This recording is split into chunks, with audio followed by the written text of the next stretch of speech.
ó soldados, com Jesus Eles, pois, venceram por causa do sangue do Cordeiro e por causa da palavra do testemunho que deram, e mesmo em face da morte, não amaram a própria vida. O programa Chamando Vencedores é a realização da Igreja em Mópolis, que se reúne à Rua 22 de Abril, número 47, Jardim Planalto. Dias e horários das...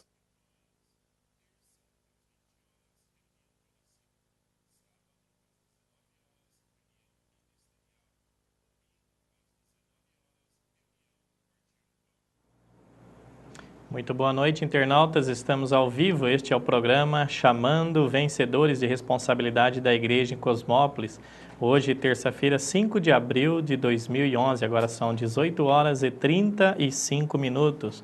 No programa anterior, compartilhamos sobre a questão do pecado. Se o cristão pecar, o que acontece? O que ocorre? Qual é a atitude se o cristão pecar, ou qual é a atitude do cristão que vê outro irmão cometer pecado. Então ali tivemos a oportunidade, né, de irmos à presença do Senhor e recebermos luz sobre esse assunto. E falando em luz, hoje nós vamos continuar aqui numa porção da palavra sobre a luz que o Senhor traz até nós, a luz do mundo e a luz da vida. Então desde já pedimos que o Senhor nos encabece, nos dê um espírito de sabedoria, de compreensão da sua palavra, que Ele possa encontrar aqui um instrumento para falar aquilo que Ele deseja. Então, que toda palavra compartilhada possa encontrar caminho no coração daqueles que a ouvirem e produzir vida aos irmãos e também luz para andar nos caminhos do Senhor. Em Gênesis, capítulo 1, logo no versículo 3, o primeiro item da recriação, da restauração da terra, que o Senhor recria, é justamente a luz. No capítulo 1, versículo 1, diz que no princípio criou Deus os céus e a terra. A terra, porém, estava sem forma e vazia, havia trevas sobre a face do abismo, e o Espírito de Deus pairava por sobre as águas. Então disse Deus, versículo 3, disse Deus, haja luz e houve luz. Então olha só, já estava aqui presente o Espírito de Deus pairando sobre as águas. Então Deus disse, Deus falou, ou seja, a palavra e mais o Espírito traz luz. A palavra de Deus, juntamente com seu Espírito, ou seja, a Bíblia, que é a palavra de Deus, quando a lemos no Espírito, quando nos encontramos no Espírito, e a forma mais fácil disso é orarmos, é invocar o nome do Senhor, né? Então nós, para iniciarmos a leitura bíblica, primeiramente, o Senhor nos mostra que é necessário estarmos no Espírito. Se lermos a Bíblia sem nos encontrarmos no Espírito, nós vamos apenas ver preto no branco, uma letra preta no papel branco. E essa letra, às vezes, ela pode nos matar, pode trazer até mesmo morte. Mas a palavra do Senhor no Espírito, ela é vida. Então, o apóstolo Paulo já falou sobre isso, né? A letra, ela mata, mas o Espírito é o que dá vida. Então, não basta somente fazermos a leitura da Bíblia apenas abrindo, sem consultar o Senhor, sem dependermos do Senhor, sem nos encontrarmos no Espírito, abrir a Bíblia e começar a ler. Às vezes vamos adquirir apenas conhecimento, ou então letras mortas. Mas quando nós dependemos do Senhor, primeiramente oramos, Senhor, abençoa essa leitura. Senhor, eu quero me encontrar no Espírito. Senhor, conduza minha mente ao Espírito, onde eu possa encontrar vida e paz. Quando invocamos o nome, ó Senhor Jesus, nós já estamos no espírito humano, onde Deus habita, e ali tocamos no espírito, na vida de Deus. E aí então, podemos receber luz da parte do Senhor. Então, na nossa leitura bíblica, o Senhor pode encontrar caminho e trazer luz para nós. Então, o primeiro item da recriação do Senhor foi a luz. Disse Deus, haja luz e houve luz. Mas o interessante é que, seguindo esse capítulo de Gênesis, logo abaixo no versículo 14, já havia luz, mas no versículo 14, disse também Deus: haja luzeiro no firmamento dos céus para fazerem separação entre o dia e a noite, e sejam eles para sinais, para estações, para dias e anos. Então o Senhor já havia estabelecido a luz, já havia luz do primeiro dia, primeiro item que ele criou. Mas no quarto dia, o Senhor criou os luzeiros. Ele disse: haja luzeiros no firmamento dos céus, sol, lua, as estrelas, para fazer separação entre dia e noite, a lua e o sol, né? No versículo seguinte ele diz: sejam luzeiros no firmamento dos céus para alumiar a terra, e assim se fez. Fez Deus os 2 grandes luzeiros, o maior para governar o dia, né, que é o sol, e o menor para governar a noite, que é a lua. Também fez as estrelas. Então aqui estão os luzeiros que Deus criou. Mas se já havia luz no primeiro dia, por que foi necessário criar esses luzeiros no quarto dia? Então, falando em luz, a luz, né, que o Senhor dá para nós aqui nesses versículos, é que a luz do primeiro dia, nós podemos dizer que era uma luz genérica, uma luz assim geral. Aquela luz, tomando um exemplo bastante simples, aquela luz que num dia chuvoso, durante o dia, não há sol, está encoberto, mas há dia, tem luz. Está de dia, tem luz, e mesmo em chuva, você não vê o sol, está nublado, mas acima das nuvens você sabe que o sol está lá. Então, às vezes, nos encontramos em situações que para nós parece uma tempestade, não é verdade? Eu acho que todo cristão passa por uma situação igual essa um dia. Parece que para nós é uma tempestade. Está tudo umas nuvens escuras, negras, e nós estamos lá, no meio delas. Uma situação na nossa vida que às vezes o Senhor permite, que aos nossos olhos parece que não vai passar. Mas pela fé, nós devemos crer que o sol está lá. O sol está acima das nuvens, mesmo você não vendo, diante daquela tempestade que você só vê raios, trovões, nuvens escuras, às vezes dá medo, insegurança, mas o sol está lá, acima da nuvem.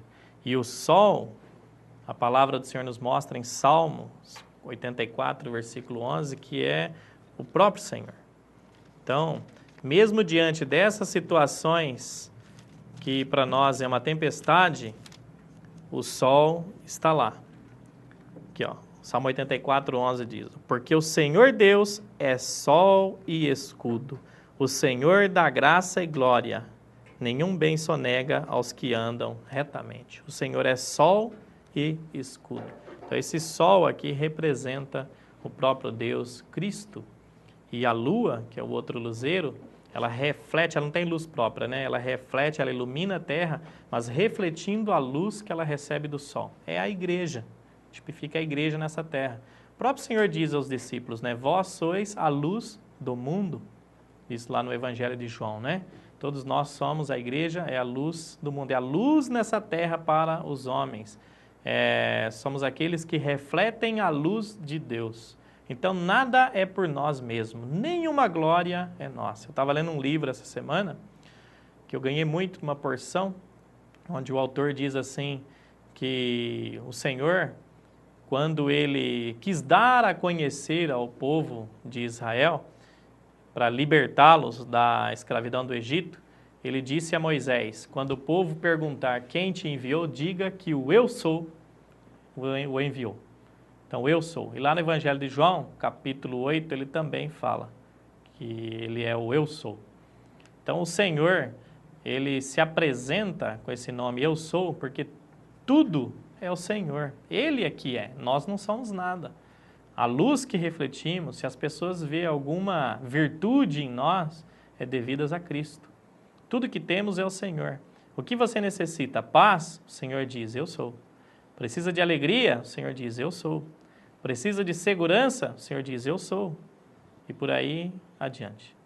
Então, tudo que temos depende do Senhor. E o autor daquele livro dizia ali que até mesmo o que compartilhamos, o que eu estou compartilhando aqui agora, não vem de mim mesmo. Se eu estou no Espírito e dependi do Senhor, como eu já orei, pedindo que o Senhor falasse nesse programa hoje, então tudo que eu estou falando vem do Senhor.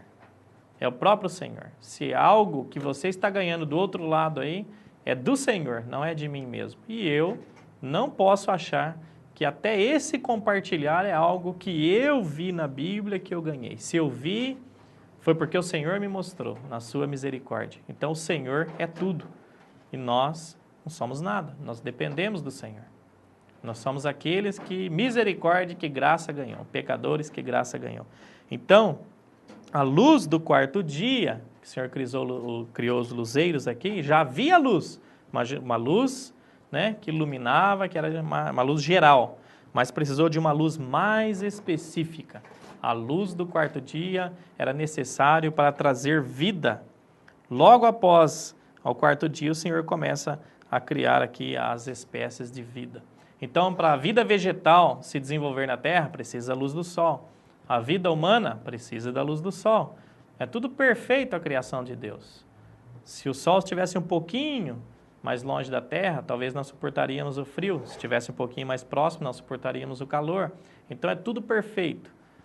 A luz do sol, da lua, é para trazer vida a essa terra. Então, precisamos não somente da luz do primeiro dia, que é a luz do mundo, mas também precisamos da luz do quarto dia, que é a luz da vida, onde o Senhor traz muita vida para nós. No Evangelho de João, capítulo 1, no versículo 4, diz assim, ó, a vida estava nele, e a vida era a luz dos homens. A luz resplandece nas trevas, e as trevas não prevalecem contra elas. Então, a vida estava nele, em Jesus, e essa vida de Deus que estava em Jesus era a luz dos homens. Essa luz resplandece nas trevas e as trevas não prevalecem contra ela. Então, quando o Senhor traz a luz para nós, Ele dissipa todas as trevas. O Senhor é luz, Deus é luz e não há nele treva alguma jamais. E no capítulo 8 de João mesmo, temos aqui uma situação onde os judeus pegaram uma mulher em flagrante adultério e trouxeram diante do Senhor, com o fim de tentá-lo, né? Diz aqui no João 8, versículo 6. Isto diziam eles, tentando-o, para terem do que o acusar. Então eles trouxeram a mulher, né, que foi pega em adultério diante do Senhor e perguntaram para ele, Senhor, né? Senhor não, falaram ali, Jesus, o que o Senhor diz aí? Chamaram ele de mestre, né? Versículo 4. Mestre, esta mulher foi apanhada em flagrante adultério. Na lei, nos mandou Moisés que tais mulheres sejam apedrejadas. Tu, pois, que dizes? Perguntaram, na lei, Moisés diz que é para apedrejar quem for pego em adultério. E o Senhor? O que diz? Só que isto, no versículo 6 abaixo, diz que eles estavam perguntando a ele com o fim de tentá-lo, de experimentá-lo, de ter algo para acusar. Se ele dissesse que era para apedrejar, os judeus poderiam acusá-lo de falta de amor. Claro, o senhor está dizendo aí, pregando o amor, né? Entre os homens, o perdão, o arrependimento, amar uns aos outros, né? Como eu vos amei, mas manda apedrejar a mulher, que amor é esse? Então iam acusá-lo. Se ele fala que era para inocentá-la, não é? Se ele absolve ela ali, diz que era para não apedrejar, eles poderiam acusar dele não cumprir a lei. Né? Sendo judeu, não iria cumprir a lei de Moisés. Então, de certa forma, eles achavam ali que tinha encurralado o Senhor. Falaram, agora quero ver, né? Mas a atitude do Senhor foi se abaixar, né? E começar a escrever na terra, com o dedo. Versículo 7 fala, como insistiram na pergunta, Jesus se levantou e disse, né?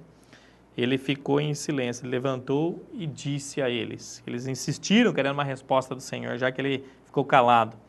Como insistiram, então ele disse, aquele que entre vós não tiver pecado, né, que estiver sem pecado, seja o primeiro a atirar a pedra. Então, com essa pergunta, o Senhor levou eles a refletirem diante da sua própria situação. O que o Senhor fez aqui foi iluminá-los com a luz do mundo. Então, nós precisamos dessa luz do mundo, precisamos do Senhor como a luz do primeiro dia para iluminar, né, aquela luz lá do primeiro dia que o Senhor criou, para nos iluminar, para ver quem nós somos, para ver os fatos que estamos cometendo, para iluminar, para nós vermos que somos pecadores. Essa situação aqui, ela traz muita luz para nós e sabedoria. Os judeus aqui, eles estavam desejando apedrejar a mulher e desejando também que o Senhor caísse, né, na cilada que eles estavam preparando para ele, para também o matá-lo. Esse era o desejo deles. Aqui no Evangelho de João mesmo, capítulo 5, versículo 18, fala assim, ó, por isso, pois, os judeus ainda mais procuravam matá-lo, matar Jesus. Então, tudo que o Senhor fazia, os judeus religiosos estavam ali próximos, tentando achar alguma falha para crucificar, para condenar, para matar o Senhor, mas não encontraram. Então, eles não viam nessa situação aqui que o fato de desejar matar a mulher, matar o próprio Senhor Jesus, para eles não era um pecado. Pecado era o adultério que a mulher tinha cometido. O homicídio que eles estavam ali prestes a cometer, para eles não era um pecado. Então o Senhor perguntou, iluminou eles. Quem entre vós estiver sem pecado, seja o primeiro a tirar a pedra. Então eles, ouvindo esta resposta, versículo 9, e acusados pela própria consciência, foram se retirando um por um, a começar pelos mais velhos até os últimos, ficando Jesus e a mulher no meio onde estava. Por que foram saindo os mais velhos? Porque certamente tinham mais pecados do que os mais novos, né? E Jesus ficou ali, né, quieto, ali estava escrevendo já no chão, ele continuou escrevendo no dedo no chão. E o que ele estava escrevendo, a resposta está lá em Jeremias 17:13. Eu não vou aqui comentar qual é a resposta, vou deixar para você que está assistindo ir lá em Jeremias 17:13 e ver o que o Senhor escrevia no chão naquele momento ali, quando estava com a mulher. Então, o Senhor ergueu-se e, não vendo ninguém mais além da mulher, perguntou à mulher, aonde estão aqueles teus acusadores? Ninguém te condenou? A resposta da mulher, ninguém, Senhor. Então lhe disse Jesus, nem eu tampouco te condeno, vai e não peques mais. Então o Senhor iluminou os judeus com a luz do primeiro dia, a luz do mundo, para ver quem eles eram. E a hora que a consciência tocou neles e viu que tinham pecado, aí então eles desistiram de apedrejar a mulher. Eles viram que eles estavam numa condição igual a ela. Às vezes nós, internautas, somos assim. Olhamos as falhas, os defeitos e conseguimos perceber a falha, os defeitos dos outros, mas não percebemos os nossos próprios. Aqui eles estavam desejando matar, cometer um homicídio ao tirar a vida física, tanto da mulher quanto do próprio Senhor Jesus. E a mulher havia cometido o pecado do adultério. Às vezes nós também matamos as pessoas, desejamos matar as pessoas. O Senhor ali no Evangelho de Mateus capítulo 5, o Senhor fala na letra de Moisés, na lei que o Senhor deu a Moisés, estava escrito, não matarás. Mas agora ele elevou a lei. Ali ele mostra que aquele que odiar o seu irmão já está sujeito a julgamento. Então o ódio no nosso coração, né, um sentimento de reprovação, se tiver ódio de uma determinada pessoa, de um irmão em Cristo, já está nos equiparando a um homicida, a alguém que tira a vida da outra pessoa. Então devemos tomar bastante cuidado sobre isso, né? Vemos ali aquela experiência do Senhor orando no Getsemane, quando os soldados chegaram para prendê-lo, o Senhor que estava pedindo para Pedro, né, estar ali orando com ele, os demais discípulos, Tiago, né, orando ali, o Senhor pediu que eles orassem com ele por 1 hora, por 3 vezes o Senhor voltou e achou-os dormindo. Então, nas coisas relacionadas ao Senhor, nossa alma, nossa pessoa é tardia, preguiçosa, às vezes negligente em cumprir as coisas que o Senhor determinou para nós. Pediu para eles orarem e eles não foram diligentes na oração com o Senhor. Foram muito tardios, se sentiram cansados, né? fisicamente, e então dormiram. Mas quando o soldado chega e para colocar a mão no Senhor, Pedro acorda rapidamente, saca da espada e dá na cabeça ali do soldado e cortou a sua orelha. Nós não sabemos se ele deu com aquela espada para partir a cabeça do soldado no meio ou foi só a orelha mesmo que ele quis pegar. Eu acho que ele quis matar o soldado desviou a cabeça, pegou somente a orelha, mas Pedro acho que quis mesmo matar o soldado. Então, no nosso ímpeto natural em tomar a dianteira e resolver as coisas ao nosso modo, nós somos rápidos demais. Não estou aqui criticando Pedro não, porque se eu estivesse ali eu faria o mesmo.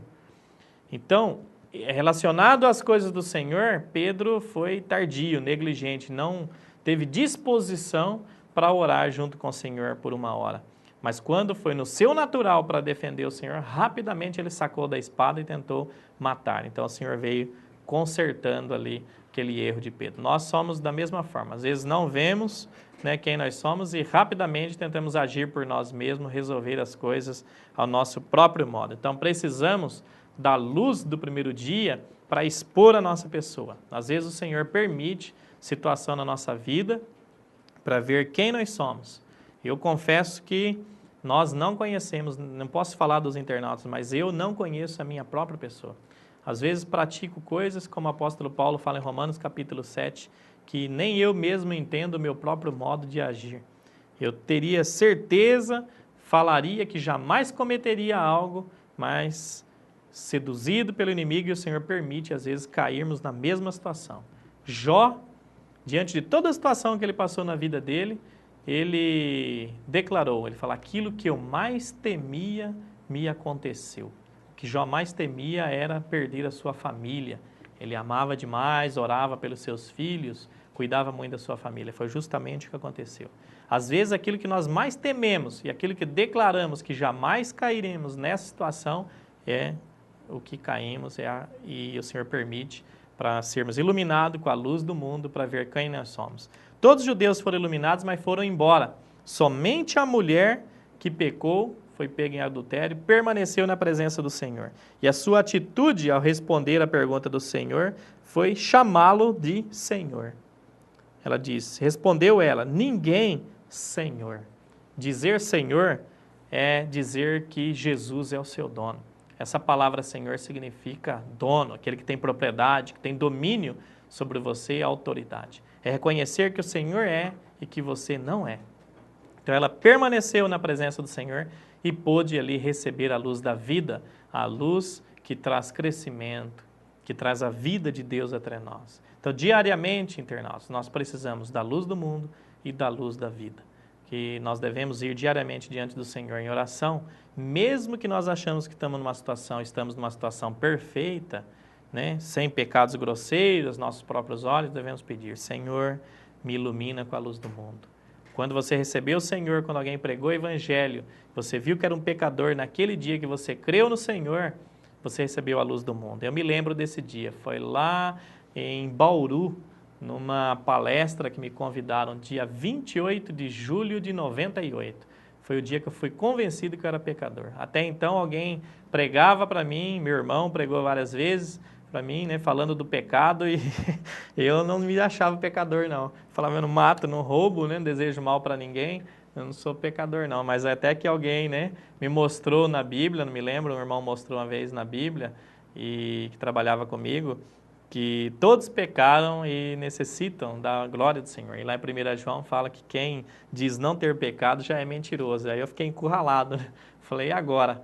O que eu faço, Senhor? Falei, puxa, agora complicou, hein? Falei, então eu sou pecador mesmo.